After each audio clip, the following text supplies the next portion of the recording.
આજે આપણે આંગળીને અંગૂઠા વડે થપ્પાકામ કરવાનું છે। એના માટે જોશે એક કોરો કાગળ અને પેન્સિલ। એના માટે પહેલાં આપણે એક સીધી લીટી દોરીશું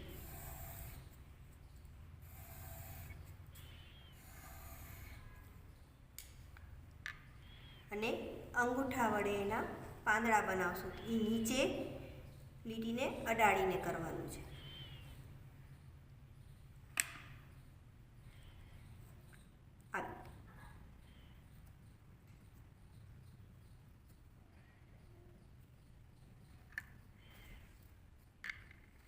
પછી આંગળી વડે થપ્પાકામ કરવાનું છે।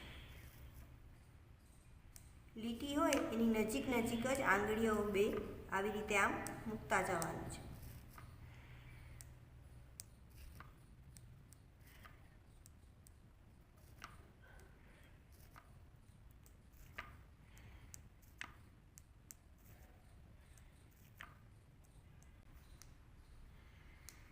આવી રીતે આખું ચિત્ર બનાવવાનું છે।